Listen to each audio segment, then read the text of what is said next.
Jane Carlin, 88 years of age, passed away yesterday. She's the grandmother of a friend of many of us here in her other home, that is Monaca, Pennsylvania, Jessica Stewart, who has worked many years keeping us entertained and obviously one of the best bartenders anywhere at the Monaca Sons of Italy.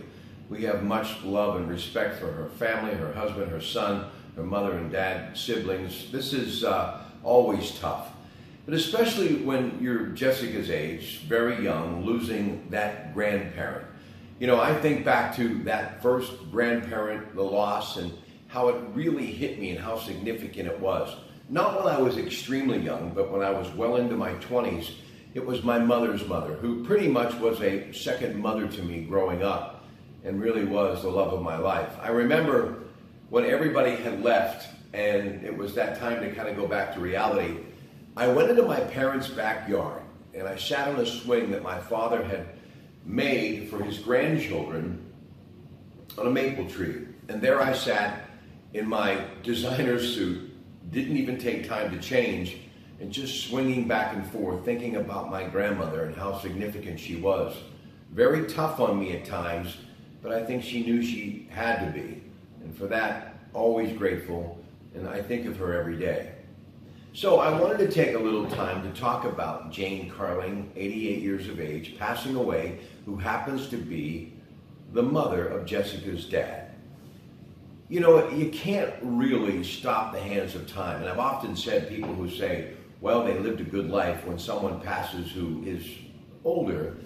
But I've always believed that sometimes those who live longer, you love them more, and it makes it difficult.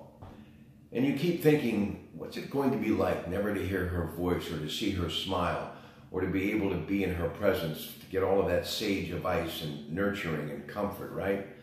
But let me just tell you, Jessica, to your entire family, time has a way of fixing things, and yes, a week goes to a month, and a month goes to a year. But as we were all noticing your friends when we got the word of her passing and looking at various pictures on social media, that very unmistakable look, generation to generation to generation, and that bright smile. She will never be gone because she lives in all of you. But one thing is for sure, looking at her, she looked like she was a pretty strong woman, and so are you. So our thoughts go out to you and your family in what is going to be a very difficult time. But remember, even though it's time to reflect and say goodbye, she's not really going anywhere because she'll always be right here in your heart. Have a great day from your Pratte.